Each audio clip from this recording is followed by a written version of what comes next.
পুলারে এ গ্রামের বাবাকে চিনে, আইনেরাও চিনবেন। আমি মানুষ লেখাপড়া জানলে কি হইব?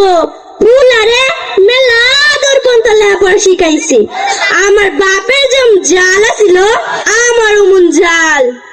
ভাবছিলাম পুলারে বিয়া দিয়া যৌতুকে মেলা টেহার জিনিস লইমু, হুন্ডা, ফ্রিজ, আইপিএস।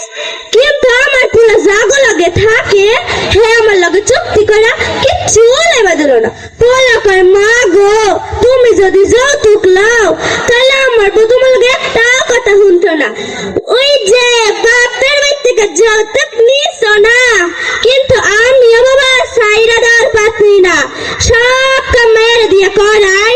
অহন ও মেয়া খাইটা খাইটা মরে, আর আমি ঠ্যাঙ্গের পর ঠ্যাং তুলা বই থাকি। যাই দেখি, আরে ওইটা কেডা? আমার পুলা ছাড়তাম না। পোলাটা কইছিল কয়দিন ধরে তালিমে যাবেন, আমি যাই না। ওরম সুড়ো পোলা পান কি শিখাইবো? আমি কি কম জানিনি? ওয়ালাইকুম আসসালাম। ওয়ালাইকুম আসসালাম। মাইয়া তুমি বলে কি শিখাইবা? জানেন মায়েরা কি সুন্দর করে কইলো। খালাম্মা আপনি আজকে দেরি করে এসেছেন, আলোচনা প্রায় শেষ পর্যায়ে। সূরা হুমাজে আল্লাহ তাআলা বলেছেন, ধ্বংস এমন প্রত্যেক ব্যক্তির জন্য যে ব্যক্তি সামনের দিক দিয়ে চিৎকার দেয়, পিছনের দিক দিয়ে নিন্দা করে বেড়ায়, তার জন্য রয়েছে লিলিহা অগ্নিশিখা। সে আগুন এতই উত্তপ্ত যে মানুষের হৃদয়ে অভ্যন্তরে পৌঁছে যায়। আর সূরা লাহাবে বলা হয়েছেন যে লাগানো ভাগানো জবুল করি যার কাজ, তার জন্য রয়েছে খেজুরে পাকানো আশিস সপ্তরশি।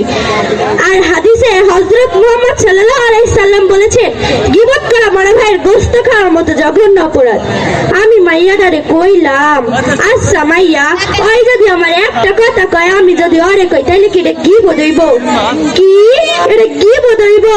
তাহলে আমার কি হইব? ও বাবা সাত্তারে, তুই কেন বাবা আমায় বুঝাইলি না? তুই তো জানিস আমার বাবা কুটলামির স্বভাব, অহন তো বানাইব আমায় দুজকের কাবাব। জানেন মাইয়াটা কত সুন্দর করে কইলো।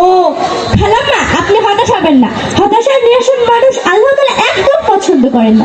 আপনি আল্লাহর কাছে খাস করে ক্ষমা চান এবং সেই প্রত্যেক ব্যক্তির কাছে ক্ষমা চান যাদের কাছে আপনি গীবত করেছেন। তারা যদি আপনাকে ক্ষমা করে তাহলে আল্লাহ তাআলা আপনাকে ক্ষমা করবে, আর তারা যদি আপনাকে ক্ষমা না করে আল্লাহ তাআলা আপনাকে কখনো দিব আমারে জান্নাত দিব। তাও আমি অহনে যাই, আর আমি 5 ওয়াক্ত নামাজ পড়বো, নিয়মিত তালিমে আইবো। ধন্যবাদ।